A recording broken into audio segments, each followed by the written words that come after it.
In the beginning of last year, I started to take Italki lessons for both French and Spanish at the same time, and these lessons were quite different. With French, I was a complete beginner, so I was learning the language from scratch, and I didn't really know where to start. So with my teacher in the lessons, they were very structured. She had a Google Doc that was like a syllabus that had different grammar points on there and different topics that we would be covering during the lessons. And she would explain to me simple French grammar and then also have me pronounce some of the words, although very terribly, and of course would ask me if I had any questions on what she was just explaining or on the pronunciations. As well, she would have me read a short story at the end of some of our lessons. Now with Spanish, it was quite different because I was already fluent in Spanish, I was already speaking with natives, so I just wanted to use Italki to use a new method for learning Spanish, which was having one-on-one private lessons. That is something I hadn't really done before. And with my lessons, they were all conversational. So sometimes I would ask a specific question like, oh, can we have a conversation about food or about movies or something like that?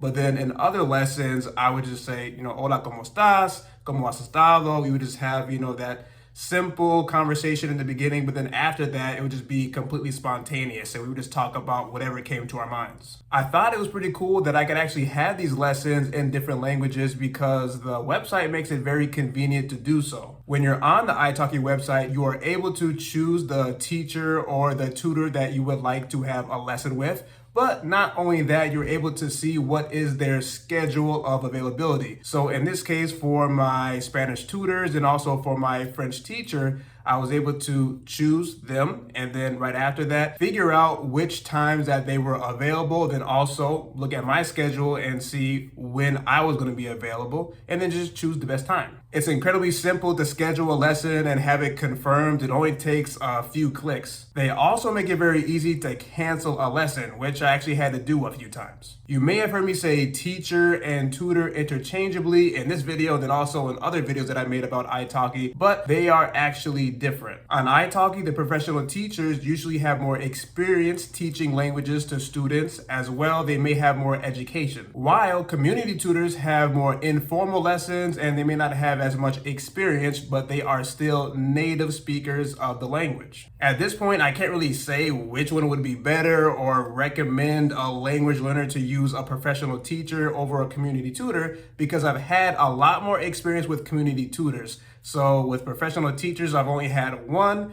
and yeah, I just can't really say.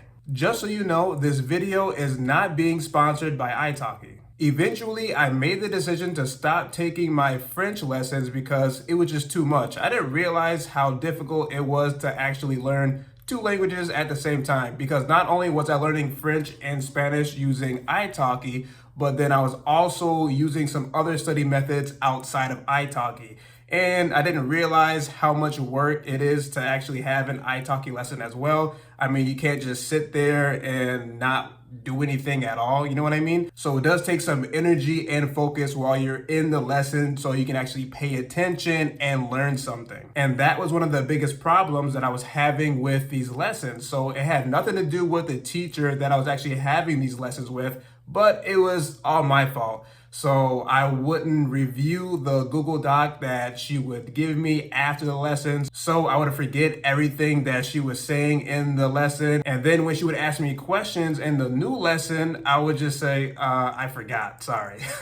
So I'm like, I don't want to waste my teacher's time. I also don't want to waste my money because I'm not practicing, I'm forgetting everything. So I decided just to stick with my Spanish Italki lessons. So you should definitely take this into account if you are planning on taking Italki lessons to learn your target language. So for me, I actually did have enough time to schedule, 30-minute up to an hour Italki lesson for both languages, but I was just way too tired and I couldn't focus in my French lessons. My Spanish Italki lessons were extremely fun and I learned a lot from them. I had two Italki tutors from Spain and then I also had one Italki tutor from Mexico and then also had one from the Dominican Republic as well, but that was only for one lesson. So that's also the really great thing about Italki is that you can try out different tutors and teachers from different countries of your target language. So with Spanish, there are many to choose from. I learned a lot about my Italki tutors and I think that was really good to help me feel a little bit more comfortable in these Italki lessons because they were sometimes nerve-wracking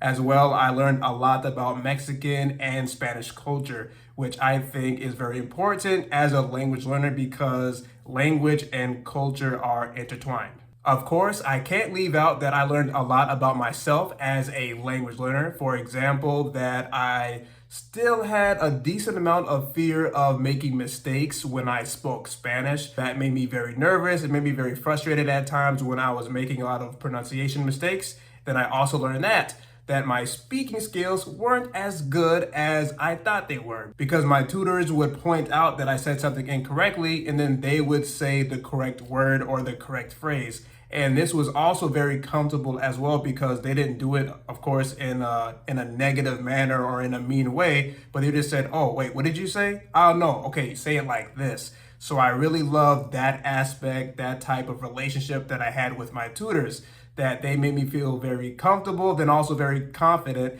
even though I was making mistakes. So that helped me speak more freely so I wouldn't have so much fear of speaking because I was going to make a mistake. In these lessons, I was going to make many mistakes, which I did, many pronunciation mistakes, grammar mistakes, but that was going to be just fine because that's what this whole conversation with the tutor is about. So I can fix all these mistakes. It was quite the humbling experience and it really taught me just how much I really don't know about the Spanish language and how much I don't know about Spanish-speaking countries. I learned a ton about Mexico. I learned a ton about Spain, and that has helped me in many ways to be a better Spanish learner, but then also to have better conversations as well, because the more that I learn about Mexico and Spain, the more I feel that I can actually connect with Spanish speakers from Spain and with Spanish speakers from Mexico. I recorded some of these lessons that I had with my Mexican tutors and also with my Spanish tutors, so I'll make sure to link those videos down below in the description box. As well, I'm going to put an affiliate link in the description box so you can use for your next Italki lesson to save a little money.